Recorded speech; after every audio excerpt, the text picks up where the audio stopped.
एकदम आप सही बात कह रहे हैं। हालांकि हम इस पर किसी फैसले पर नहीं पहुंच रहे हैं, लेकिन जो सवाल खड़े होंगे वो तो सवाल खड़े होंगे। अब आप देख लीजिए दिलचस्प बात, अगर सड़क रास्ते से देखा जाए तो 15 किलोमीटर का सफर और 860 किलोमीटर भोपाल टू लखीमपुर खीरी का डिस्टेंस पड़ता है।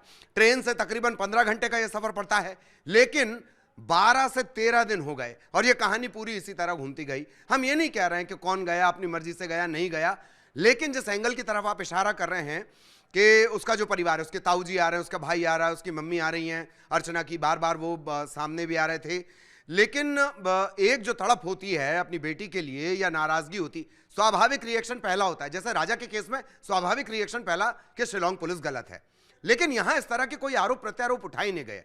बार बार पुलिस की तरफ से इस बात का इशारा जरूर होता कि परिजन कुछ छिपा रहे हैं, परिजन कुछ छिपा रहे हैं। आज ये बात पता चल रही, आज ही का पेज देख लीजिए, नारायण ने अपडेट ये दिया हमें कि कटनी से परिवार वाले कह रहे हैं हमें कोई जानकारी नहीं है। पुलिस ये कह रही है कि अर्चना की लोकेशन दिल्ली में मिली है।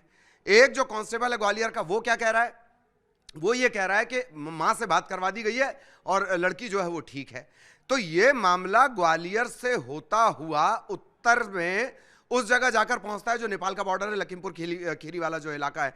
तो इतना क्या पेचदार है। और सबसे बड़ी बात, नेपाल का रास्ता आप जानते हैं, अभी आपने खुद बताया कि ह्यूमन ट्रैफिकिंग का एक वो इलाका है, मतलब जाहिरा तौर पर वो स्किप वाली जगह है। नेपाल की जो बॉर्डर एरिया है वो स्किप वाला है, वहां से जाने लोग भागने की फिराक में जब रहते हैं तब नेपाल से और उस रास्ते का इस्तेमाल करते हैं। आखिर अर्चना वहां क्यों है? तो परिजनों की भूमिका और अब भोपाल जीआरपी, इनकी जो पड़ताल है और इनकी जो थ्योरी है उस पर सबकी नजर रहेगी। लेकिन इतना तय है कि 12-13 दिनों से हम भी लगातार इस बात को देख रहे हैं कि भाई ये सुराग, ये जंगल, वो ट्रैक, ये खेत, एक एक जगह तलाश ली गई। और उसके बाद याद करिए हमने क्या एंगल दिया कि भैया जमीन खा गई या आसमान निकल गया, या आसमान निकल गया। और वही हुआ।